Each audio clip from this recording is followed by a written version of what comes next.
Boa noite. Abra em Hebreus capítulo 5. Hebreus capítulo 5. É muito bom estar passando na Taíde de novo. Nós tivemos uma mudança radical. Nós estávamos morando aqui na Taíde. Aí tivemos que fazer uma viagem. Quando nós retornamos, em uma semana a vida mudou por completo. Aí nós saímos da Taíde, fomos para Vitória, próximo ao Pontal de Camburi, perto da UFES ali, e veio uma série de semanas de orações. E eu acho que deve ter ido pelo menos uns 3 a 4 meses. Tem uns 3 meses, não tem assim, tem mais. Deve ter uns 4 a 5 meses que eu não pude vir aqui depois. Olhei a igreja e vou te falar que dá os parabéns que tinha 2 coisas que me incomodavam, assim, que eu vi que a igreja podia fazer e fez.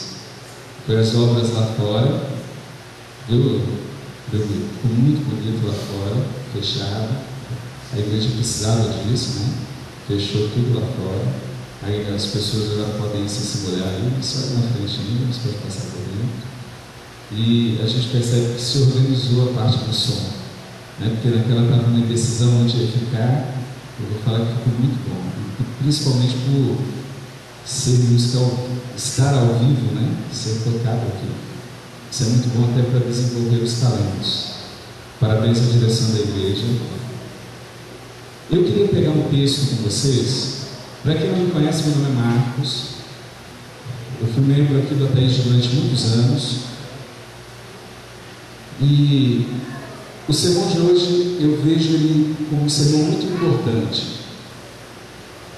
Ele é de uma série de estudos sobre quem é o nosso Deus e quem somos nós nesta última mensagem, sabe?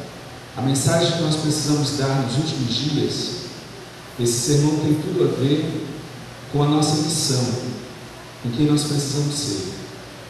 Qual o objetivo da igreja aqui na Terra?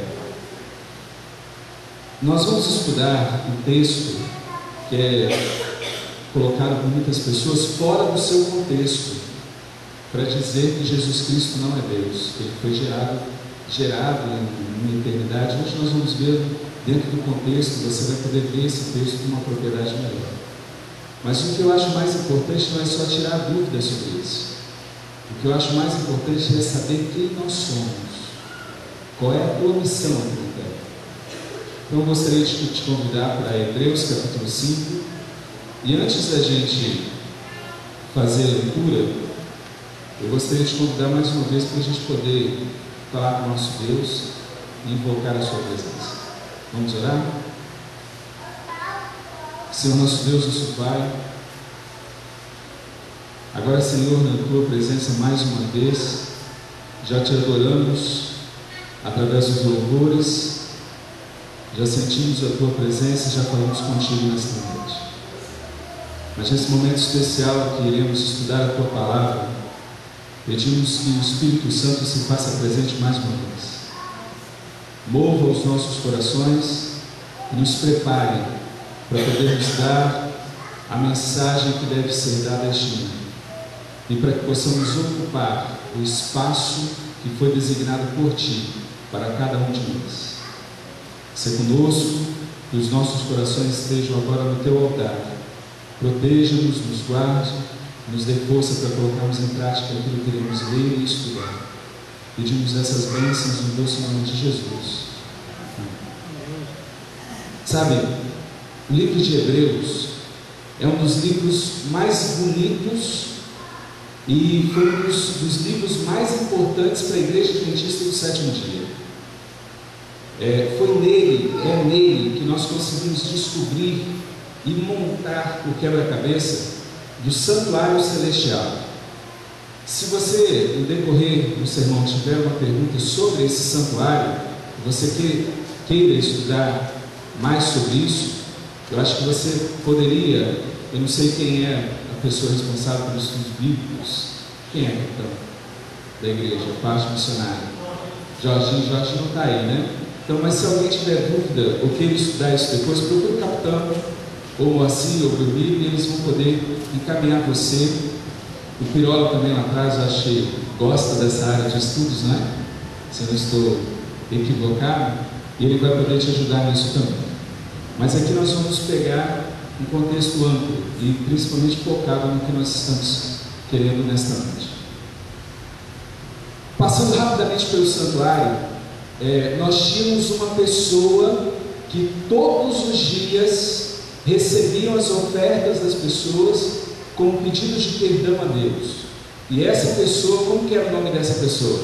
A função dessa pessoa era o sacerdote. Ele recebia então as orações, ele intercedia pelas pessoas e colocava essas pessoas perante Deus. Uma vez ao ano, aproximadamente no dia 22 de outubro, acontecia o Yom Kippur, o dia da expiação. E aí quem oficiava, quem era? Era um sacerdote apenas? Era o sumo sacerdote. E aí o sumo sacerdote então fazia então uma cerimônia que era única, só podia ser feita uma vez ao ano. Essas duas cerimônias, a diária e essa anual, ela representa duas coisas muito importantes na Bíblia. E aqui nós gostaríamos de pegar sobre o sumo sacerdote. Como que foi desenvolvido o sumo sacerdote? Não o sumo sacerdote aqui terrestre. Eu quero saber como é que foi desenvolvido o sumo sacerdote celestial. Porque nós falamos hoje que Cristo se tornou sumo sacerdote. Mas como ele fez isso? O que dá os méritos para ele se tornar sumo sacerdote? Porque aqui na terra, quando nós olharmos para isso, nós vamos ver que quando Moisés foi instituir o sacerdócio, teve uma briga entre o povo. Vocês lembram disso? Lembram? Os homens falavam assim: não é Arão, não pode ser Arão o sumo sacerdote. E aí Deus fez uma prova. Qual foi a prova? Quem lembra? Qual foi a prova que Deus...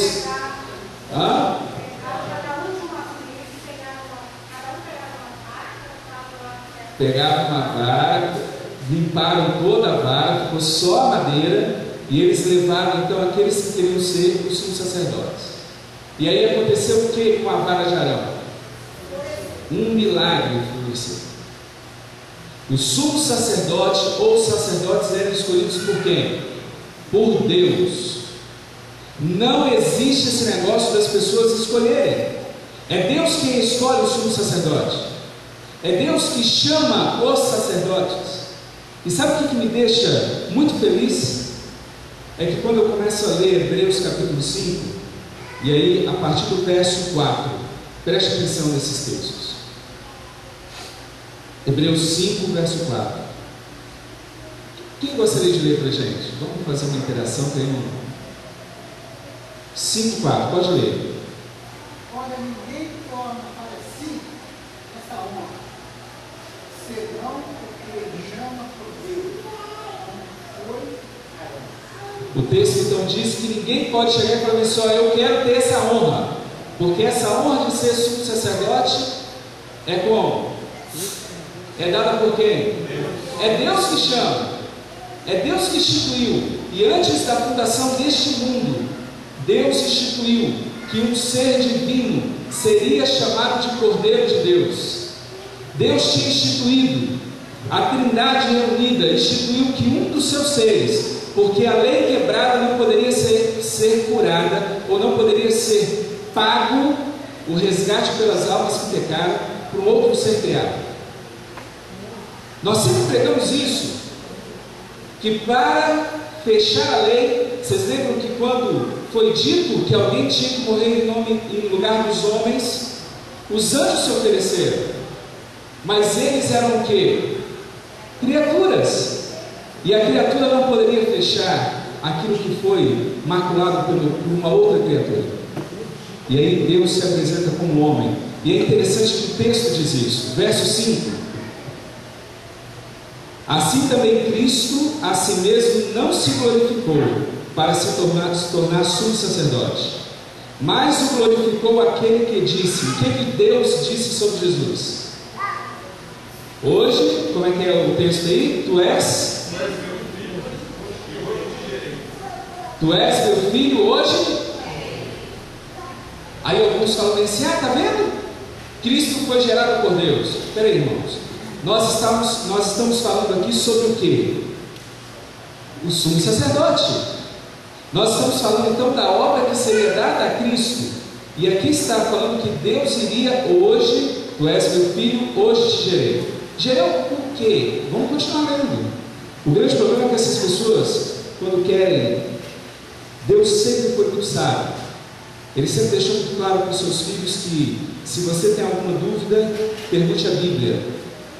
E se você quer aprender alguma coisa, não pegue um texto apenas. Leia o capítulo inteiro. Leia o livro inteiro. E você vai ter a resposta. O problema é que as pessoas querem tirar um textinho aqui, um texto ali, e aí fica fora do seu contexto. E aí é aquela frase tradicional: um texto fora do seu contexto vira pretexto. As pessoas mudam a Bíblia do jeito que elas querem. Por isso que nós temos que ler a toda. Mas aí o texto continua dizendo o quê? Como em outro lugar também, tu és sacerdote para sempre, segundo o quê? A ordem de Melquisedeque. E aí vem o verso 7, explicando quando que Deus gerou a Cristo. O que está escrito no verso 7? Ele, nos dias, o que, irmãos? Nos dias da sua carne. Quando que foi gerado então o sumo sacerdote? Jesus Cristo recebeu essa honra de ser sumo sacerdote quando? Antes do seu nascimento? Não. Quando ele nasceu como quê? Como ser humano. Aí está escrito: ele, Jesus Cristo, nos dias da sua carne, tendo oferecido com forte clamor e lágrimas, orações e súplicas a quem o podia livrar da morte, e tendo sido ouvido por causa da sua piedade, embora sendo filho, aprendeu a obediência pelas coisas que sofreu, e tendo sido aperfeiçoado, tornou-se o autor da salvação eterna para todos os que lhe obedecem. Tu és meu filho, hoje te gerei. Quando Cristo nasceu como ser humano, quando começou a aparecer aqui na terra, tomando o meu lugar e o seu lugar, ele passa a ser o sumo sacerdote de Deus. Não só isso, ele passa a ser o Cordeiro de Deus, e ele assume a natureza humana, aonde só com ela poderia, junto com a natureza divina, as duas juntas poderiam resgatar o homem. Sabe por que eu acho isso tão interessante? Porque Paulo continua o texto. Ele continua dizendo sobre Jesus, o Deus eterno, o príncipe da paz, o Cristo homem que juntava as duas naturezas. E por que isso é tão importante para nós? Por um motivo. Verso 11, irmãos. Quem pode ler esse texto? Verso 11. A esse respeito, temos muitas coisas que dizer, e difíceis de explicar, porquanto nos temos tornado tardios em ouvir. É bom lembrar que quando Paulo escreve para eles, algumas pessoas, como os fariseus, não queriam aceitar que Jesus era Deus. O grande problema do judeu era aceitar que Cristo Jesus, homem, também era Deus. Esse era o problema deles. E Paulo continua descrevendo, falando: olha, para algumas pessoas isso é muito difícil. E ele continua dizendo assim, no final do verso 12, ele diz assim: assim vos torneis como necessitando de leite, e não de alimento sólido. As pessoas que esquecem essa doutrina, Paulo começa a falar: olha, vocês estão decaindo da graça, vocês estão precisando de leitinho, vocês estão voltando aos rudimentos do mundo. E tem uma parte mais importante que eu gostaria de citar. Capítulo 6, verso 4. Quando eu li esse verso, eu me deparei com esse verso para chamar a minha atenção durante essa semana, preparando um estudo. E eu já tinha lido todo o livro de Hebreus, mas esse verso falou muito alto para mim durante essa semana. O verso 4 e o verso 6 depois. Eu quero ler esses versos para vocês. É impossível, pois que aqueles que uma vez foram iluminados e provaram o dom celestial e se tornaram participantes do Espírito Santo, verso 5, e provaram a boa palavra de Deus e os poderes do mundo vindouro, e caíram. Sim, é impossível outra vez renová-los para o arrependimento, visto que de novo estão crucificando para si mesmos o Filho de Deus e o expondo. E aí você pode terminar. Isso me assustou, sabia? Esse texto diz que é impossível. Aqueles que foram iluminados sentiram a presença de Deus, aqueles que se afastaram. Por isso, irmãos, eu tenho dois apelos no meio do sermão. E aqui eu deixo a primeira parte e entro na segunda parte do sermão. E começo com dois apelos. O primeiro apelo é o seguinte: em qualquer momento da sua história como cristão, se você já sentiu a presença de Deus atuando em tua vida, não permita se afastar tanto que a voz do Espírito Santo se cale ao seu coração. Não permita isso. Eu sei que às vezes vão acontecer coisas muito duras, sabe, muito duras. Eu já senti isso. Eu já senti momentos de entrar no quarto e chorar sozinho. E não foi durante 10 minutos. Eu já chorei muito. E não foi uma vez só. Quanto mais tempo na carreira cristã a gente aprende, mais fracos nós somos. Mas esse texto diz que eu devo tomar cuidado para não me afastar tanto,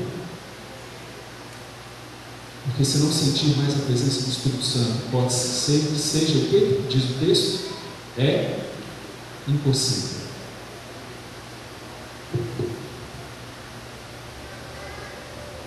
Eu queria que hoje Deus falasse sobre nós. Tu és meu filho, hoje eu te gerei. Hoje eu te gerei. Irmãos, o que é ser sacerdote? O que o sacerdote fazia? Vamos pensar. O que o sacerdote fazia no Velho Testamento? Me ajuda. Vocês estudaram já bastante a Bíblia. Intercedia pelas pessoas de fora da igreja. Só pelos de fora da igreja? Pelos da igreja também. Então ele intercedia pelas pessoas de dentro e as pessoas de fora da igreja. Só isso que ele fazia? Ele pregava a mensagem de Deus. Eles eram responsáveis para falar sobre a palavra de Deus. E fora do serviço normal, eles visitavam as pessoas. Eles eram os responsáveis espirituais por aquela comunidade. Não interessava se ele tinha cargo na igreja ou não. Ele visitava, ele se importava. Você agora passa a ser você passa a ser sacerdote. Você, quando Cristo morreu na cruz do Calvário, Ele comprou para mim e para você. Você agora passa a ser, após o batismo, sacerdócio real, nação santa. E aqui eu queria te fazer algumas perguntas. Você tem intercedido pelas pessoas de fora dessa igreja? Você tem ansiado buscar almas? Você tem gasto o seu tempo, o seu dinheiro, os seus dons para buscar alguém? Mas não é só essa a função do sacerdote. Você foi comprado por Cristo para salvar as pessoas que estão aqui dentro dessa igreja. Você foi comprado por Cristo para ajudar quem está aqui. Será que você está se dedicando? Sabe, irmãos, nesse período de Laodiceia, se eu perguntar aos anciões presentes aqui, como é difícil achar pessoas comprometidas que queiram ajudar a obra. Como é difícil ter pessoas que queiram dar um pouco do seu tempo, um pouco do seu talento, um pouco dos seus dons. Eu aprendi uma coisa na igreja: eu só mereço ser da igreja se tudo que eu tenho for da igreja. Não estou falando tudo de você pegar os seus bens, trazer para cá e sair entregando a todo mundo, porque você não está amando a igreja, e nem a você e a sua família, porque você deve ajudar hoje, amanhã e para todos sempre enquanto você estiver aqui na terra.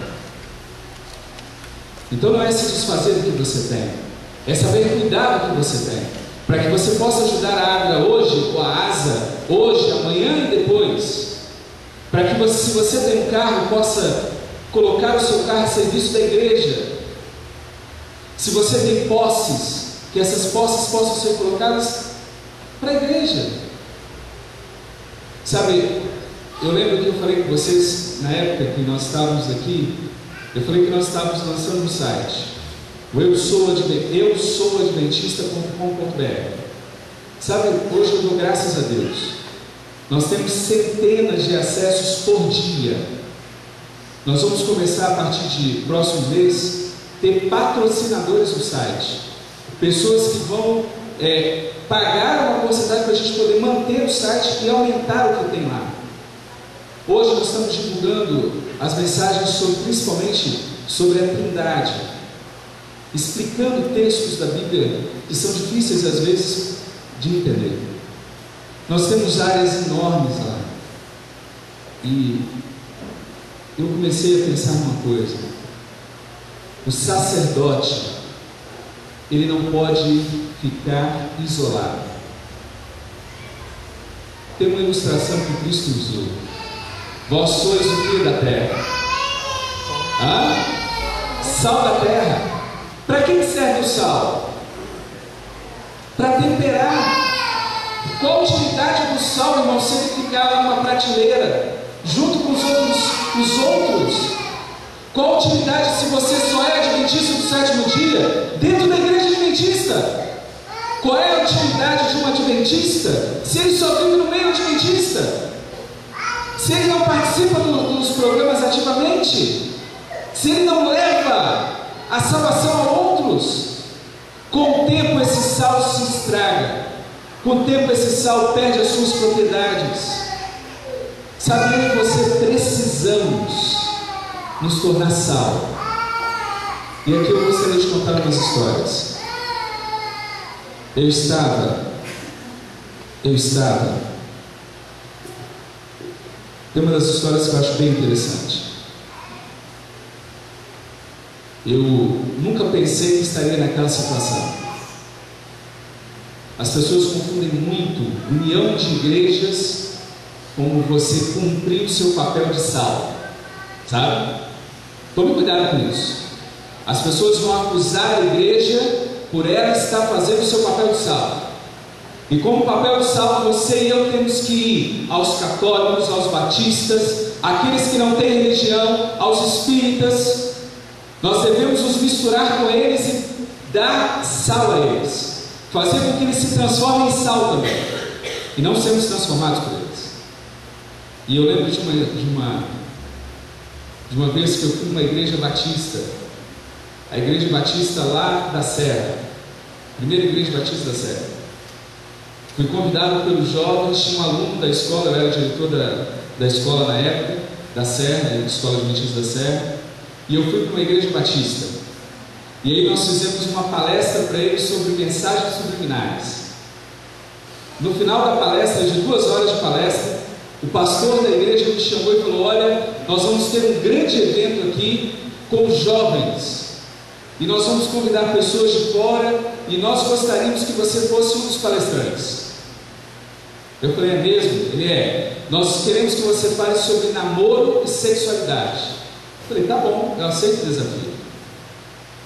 E além de ter pregado naquele dia na Igreja Batista, eu fui de novo na igreja. E sabe o que aconteceu? Foi interessante, quando eu entrei na igreja, eu vi muita movimentação. E aí eu fui perguntar para a diretora jovem, e aí, como é que é? Lá é o movimento jovem, esqueci o nome de cidade, não é diretor jovem ou não, mas é função mesmo. E aí ela me falou assim, não, Marcos, hoje está bem movimentado, porque veio, aí a igreja estava cheia, era um salão enorme, do lado de cá era a de batistas, da igreja e alguns vizinhos. Aí ela falou assim, ó, para esse lado aqui são nossos irmãos batistas. Eu falei, tá, e os outros?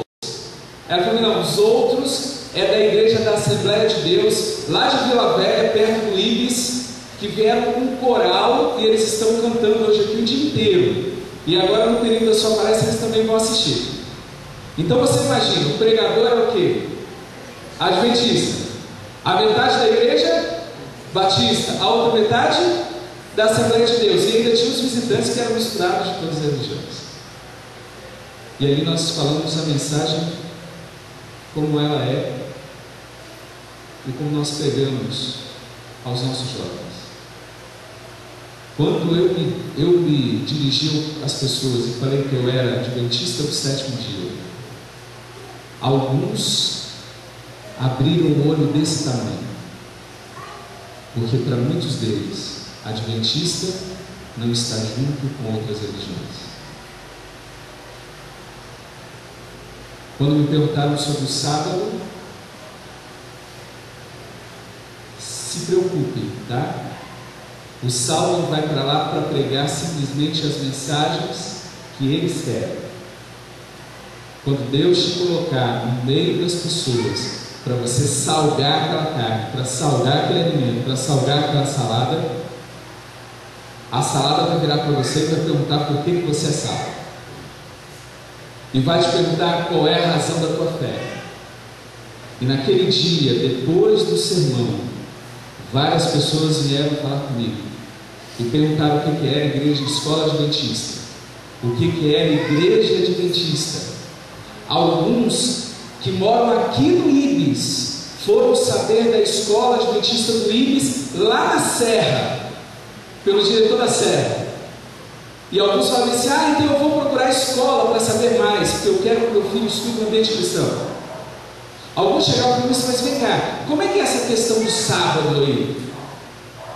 É verdade que vocês não comem carne de porco?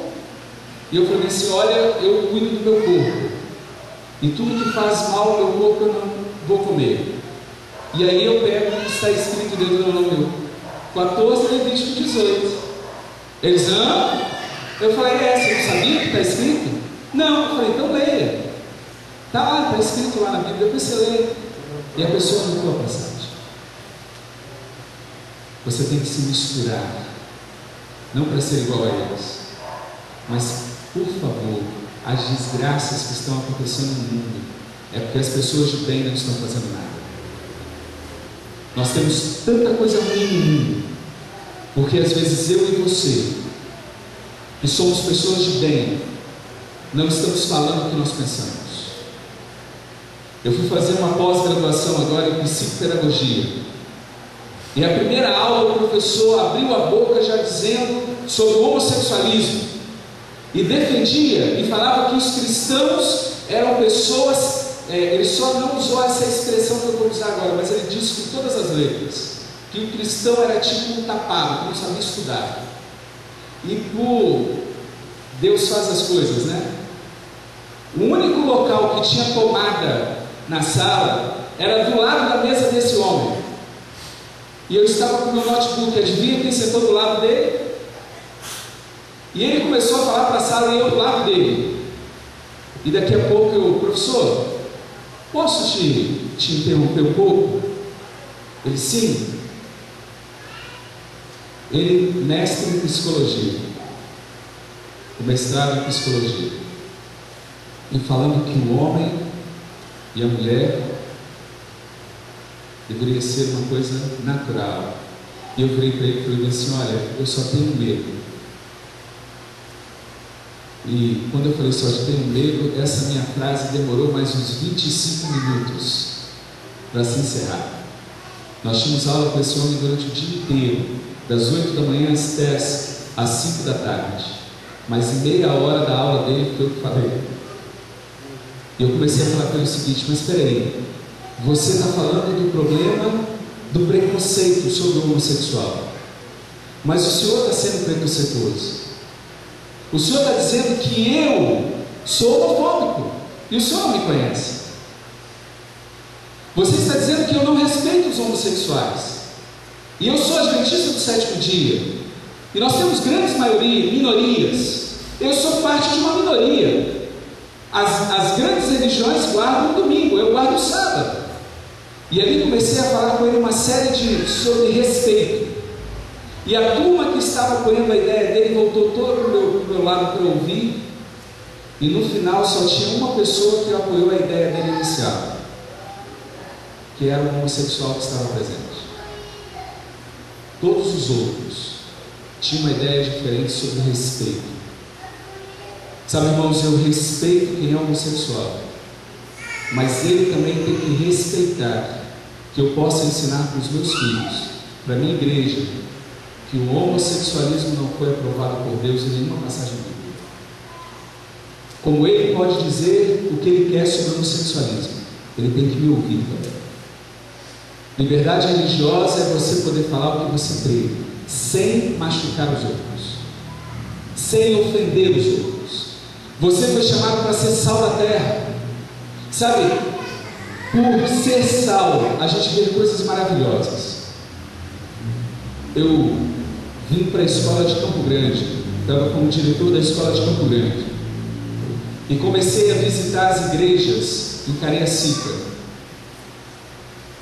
E precisava entrar numa linha das igrejas da Assembleia, e não sabia como fazer isso. Sabe o que aconteceu? Um senhor bateu campainha lá na escola. O Wellington, o nome dele. O Wellington pediu para falar comigo. Sabe quem era o Wellington? Presbítero da Assembleia de Deus e presbítero líder da igreja central das Assembleias de Deus naquela região de Porto Santana, até a região onde eu queria visitar as igrejas. Eu não fui a ele, ele veio até a mim conversar. Sabe por quê? Porque a igreja adventista tem uma emissora de rádio, a Rádio Novo Tempo. Irmãos, eu não sou aquilo que eu gostaria de ser nas mãos de Deus. Então não acuse nenhum instrumento que Deus tem na terra, porque você também não é perfeito. E para ser perfeito, vá ficar no lugar dessas pessoas que estão fazendo.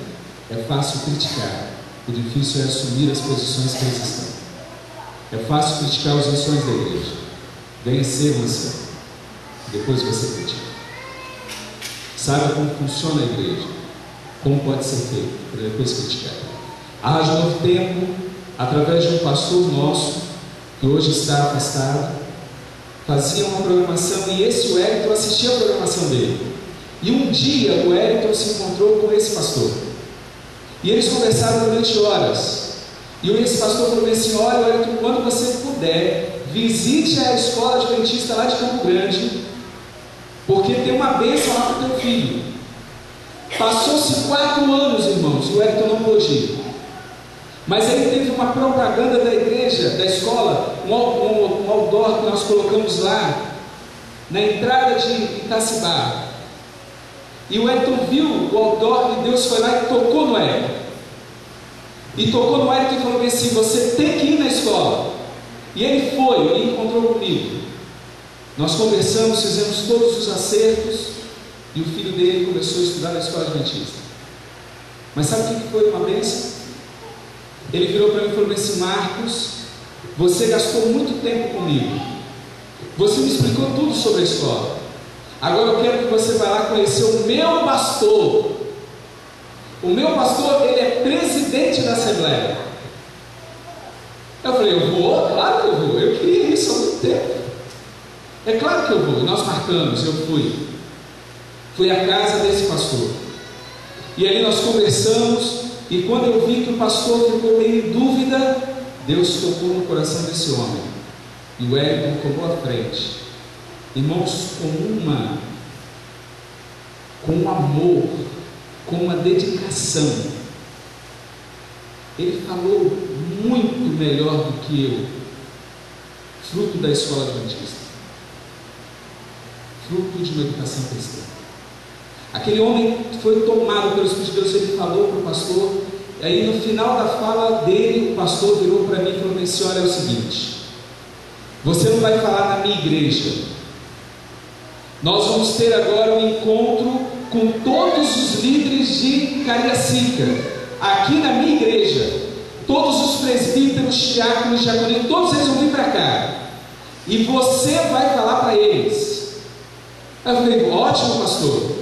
E ele falou bem assim: mas tem uma coisa, antes de você falar, nós vamos combinar o seguinte, eu vou abrir a reunião e eu vou dizer para os líderes da minha igreja que é importante que os filhos deles estudem numa escola cristã, e nós agora estamos dando a oportunidade para eles fazerem, e que Deus está abrindo as portas. Você já pensou nisso? Você precisa ser sábio. Eu fui naquela reunião, irmãos. A igreja dele dá 2 do Ataíde, 2, estava repleta só de liderança, e eu tive liberdade para falar com eles durante quase 30 minutos, e o pastor já tinha aberto a reunião falando bem da gente. E sabe o que o Elton fez? Você acha que parou ali a bênção? Não. Quando terminou e nós vimos saindo, o Elton virou para mim e falou: Marcos, não se preocupe, pode deixar que eu conheço todo mundo aqui, porque eu sou responsável pela área de TI da rede da Assembleia de Deus. Ele trabalha com informática até hoje. E ele virou para mim e falou assim: eu vou visitar e conversar com os meus irmãos para que eles possam colocar os seus filhos na escola. E ele fez isso. E ele levou alunos para a escola adventista. Virou-se o ano, eu saí da direção da escola, fui trabalhar na Adra e fui para o campo da Espírito Santense, e deixei a escola em Campo Grande. 6 meses, o Elton me liga: Marcos, que saudade e tal, você está fazendo falta. Falei: não, mas está sendo bem conduzido e tudo, conversamos. E ele me fez um convite, irmãos. Sabe o que ele me falou naquela manhã? Pensei que ele estava me ligando para falar de algum problema da escola. Ele virou para mim e falou assim: Marcos, é o seguinte, eu tenho um convite para você e você não pode me recusar esse convite, você tem que aceitá-lo. Eu falei: não, tudo bem, se tiver. Ele falou: não, você não pode recusar. Eu falei: tá bom, o que é? Ele falou assim: é o seguinte, você foi responsável por abrir as portas para o meu filho estudar na escola. Nós acompanhamos a escola e nós vimos o que é a igreja adventista. Pois bem, eu estou te convidando porque no sábado que vem, na hora do JA, o pastor vai estar fazendo o meu batismo do meu filho e da minha esposa na igreja adventista do 7º dia de Porto de Santana. Amém. Porque nós fomos para a escola, meu filho estudou o período letivo, ficou 1 ano lá, no outro ano você saiu, nós ficamos agora esse período e nós nos decidimos ser adventistas. Eu já sou até líder lá na igreja, eu já estou ajudando, cantando na igreja, tocando na igreja, e sábado que vem agora eu estou ensaiando as pessoas, sábado que vem o meu batismo, e eu vou cantar com a minha família. Nós precisamos ser o sal da terra. Sabe, irmãos, Deus precisa que você se levante. Ele precisa que o sumo sacerdote está lá. Deus já virou para o sumo sacerdote, Jesus Cristo, e falou: olha, tu és meu filho, hoje eu te gerei. Agora, nesta noite, Deus está olhando para mim e para você. E sabe o que Ele quer? Ele quer olhar para você e dizer assim: olha, tu és a minha filha, tu és o meu filho. Ele quer que você tenha certeza disso, porque eu vou gerar em você uma vida nova. Eu vou gerar em você uma nova criatura. Eu vou pôr em você o meu poder. Cristo hoje, junto com o Espírito Santo, junto com o Pai, quer fazer morada em você e transformar você num sacerdócio real, numa nação santa, para que você possa pregar a graça dele. Vai ter uma música. Eu gostaria de fazer um apelo para você. Eu aprendi que toda vez que a gente fala para a igreja e fala de evangelismo, deve fazer um apelo. Eu sei que vocês estão cansados, eu também estou. Muito cansado. E olha que a semana vai começar, trabalho a partir de amanhã, né? E a gente já está cansado. Mas é a vida, é a correria. Às vezes existem pessoas aqui que podem fazer a diferença durante essa semana. Existem pessoas aqui que precisam visitar as pessoas. Existem em nossos meios, irmãos, alguns que estão se afastando por mensagens que não são mais as mensagens de Deus. Sabe? Tem muitos do nosso meio aqui, pode ser que esteja olhando para mim agora, que ele não desviou por causa de uma mensagem errada, não sabe? Ele está frio aqui dentro, que o coração dele já não sente mais a presença do Espírito Santo. Sabe, Deus nos chamou para isso.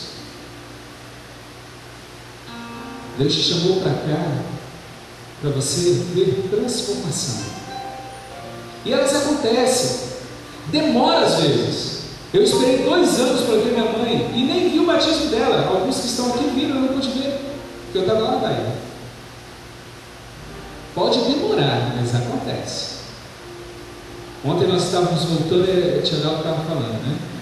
Tem transformação, não tem, Tia Gal? Demora, às vezes dói. A gente fica assim, mas por que não acontece logo? Porque não está no tempo de Deus ainda. Mas você não pode ficar com o coração esfriando. Deus não te chamou para você se perder. Deus te chamou para você brilhar por Ele. No decorrer desta música que o Pablo vai cantar, quando estiver da metade da música para o final, aqueles que querem fazer parte do sacerdócio de Deus, eu queria te chamar aqui na frente para nós podermos orar. Se entregue mais uma vez a Deus. E durante essa semana, interceda pelos de dentro da igreja, interceda pelos de fora da igreja, interceda por aqueles que estão se afastando da igreja por causa da moda, por causa do sexo, por causa, irmãos, do trabalho, porque às vezes acha que é pesado demais ser cristão. Interceda por aqueles que estão chegando agora. Tem pessoas que estão chegando agora e estão precisando de você. Resplandeça para que Ele possa responder junto contigo. A igreja da Taíde foi a igreja que me guiou. Eu aprendi a estudar o espírito de profecia, porque aqui tinha um homem que ensinava o espírito de profecia. Eu aprendi a ser jovem dentro da igreja da Taíde, porque aqui tinha jovens de valor. Aqui tinha jovens que gostavam de estar na presença de Deus. Não fale que a culpa é dos outros. Você tem que se levantar. É você que tem que fazer a obra. Você precisa movimentar essa igreja, porque você faz parte dela.